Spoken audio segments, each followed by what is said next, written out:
课文婺源，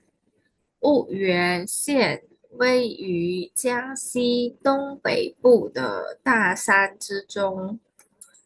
是宋代著名哲学家、教育家朱熹的故乡。喜欢旅游的人常说，交通不方便的地方才有好风景。婺源也不例外，去那儿真是不容易。无论是从上饶出发，还是从景景德镇出发，或者是从安徽的黄山出发，到婺源都必须经过许多座大山。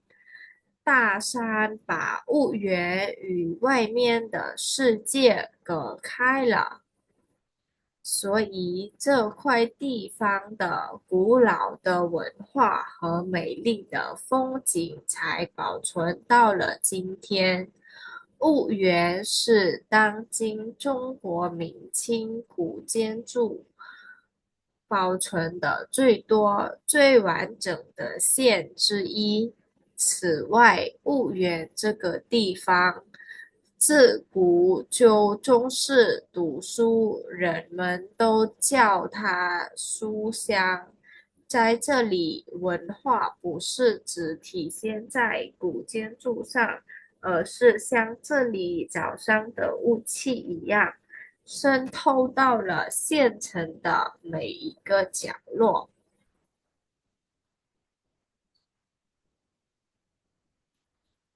好, giờ mừng anh tình này nhé. U Yuen cứ mua này đi gần lại ngồi nhé.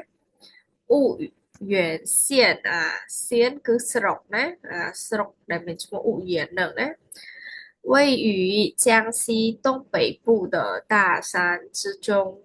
位于bên hàng miền Tây Tán 江西 cứ mua nơiក្នុងទីក្រុងមួយណា东北部គឺในភាគខាងឦសាន的大山之中大山គឺភ្នំណាភ្នំធំ之中គឺនៅក្នុងតំបន់ភ្នំនឹង是宋代著名哲学家宋代គឺនៅសម័យកាល宋著名គឺមានឈ្មោះល្បី哲学家គឺទស្សនវិទូ教育家អ្នកអប់រំណា教育家ជូស៊ីនេះគឺឈ្មោះទៀតណាឈ្មោះជូស៊ីហ្នឹងគាត់គឺជាអ្នកទស្សនវិទូដែលល្បីផងក៏ជាអ្នកអប់រំដ៏ល្បីផងដែរទៅ故乡គឺស្រុកកំណើត喜欢旅游的朋友អ្នកដែលចិត្ត打雷呢，旅游គឺ打雷场所带你交通不方便的地方交通គឺចរាចរណ៍不方便ដែលមិនងាយស្រួលទៅទីហ្វាងកន្លែងឆាយ有ទើបមានហៅ风景ទេសភាពល្អឧយន也不例外ចឹងឧយននេះ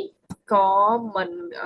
ខុសគេគឺមិនខុសពីគ្នាដែរណាពូលីវ៉ៃគឺមិនខុសពីអីដែលគេលើកមកនិយាយនឹងទេ去那儿真是不容易去那儿的地路真是不接不容易มันง่ายสโ的无论是从上饶出发无论มันท้是从ចាប់ផ្ដើមពីសង្រោសង្រោគឺឈ្មោះតំបន់មួយទៀតហើយឈូហ្វាចេញដំណើរពីសង្រោហ្នឹងណា还是从景德镇出发ឬក៏ចេញដំណើរពីទីក្រុង景德នឹងណា景德镇出发或者是从安徽的黄山出发或者ឬក៏是从安徽ចេញដំណើរពី安徽的黄山ចឹង黄山គឺតំបន់មួយនៅក្នុង安徽ហ្នឹងណាចេញដំណើរពីហ្នឹងទៅ到婺源，等到婺源都必须经过许多座大山都实在必须ត្រូវតែ经过ឆ្លងកាត់许多ជាច្រើន座大山ភ្នំធំជាច្រើន大山把物园与外面的世界隔开了大山คือพนมทมនឹងណាพนมทมធំទាំងអស់នឹង把物园与外面的世界ណាបានធ្វើឲ្យ物园នឹងហើយនឹង外面的世界គឺពិភពលោកខាងក្រៅក៏开了គឺធ្វើឲ្យវាញែកពីគ្នាហើយណា所以这块地方所以等于这块地方的完美的古老的文化文化គឺវប្បធម៌គូឡៅគឺដែលមានភាពចាស់ណាចាស់បុរាណហ្នឹង的和美丽的风景能ទេសភាពដ៏ស្រស់ស្អាត才保存到了今天才得保存មិនសល់ទុក到了今天មកដល់ថ្ងៃនេះ婺源是当今中国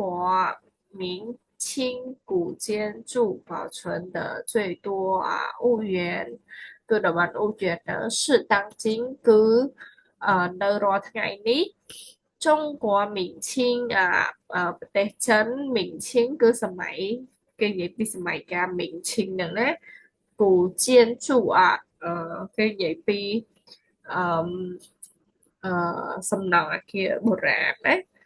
保存的最多ដែលរក្សាទុកច្រើនជាងគេ最多最完整完整គឺមានន័យថានៅដែលវាមានលក្ខណៈពេញលេញណា的县之一គឺជាស្រុកមួយហ្នឹងណាគេសំដៅលើស្រុកដែលមានបន្សល់ទុកអគារបុរាណមករក្សាបានទុកច្រើនហើយនឹងនៅល្អជាងគេណានៅល្អជាងគេនៅក្នុងចំណោមគេហ្នឹងណា此外，ក្រៅពីនេះ婺源这个地方自古就重视读书婺源这个地方តំបន់婺源នេះ自古តាំងតែពីបុរាណកាលណា就重视读书重视គឺ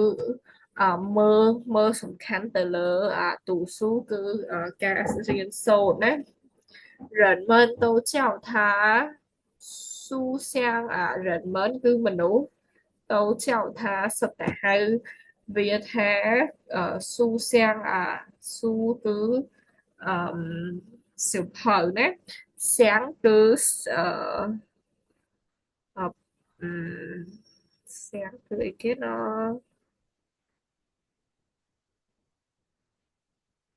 ស្រុកណា人们都叫它书香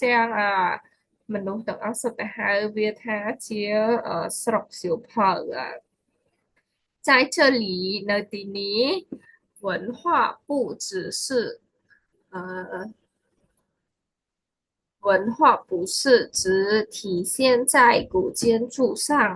文化វប្បធម៌不是មិនមែន只体现在គ្រាន់តែបង្ហាញនៅ古建筑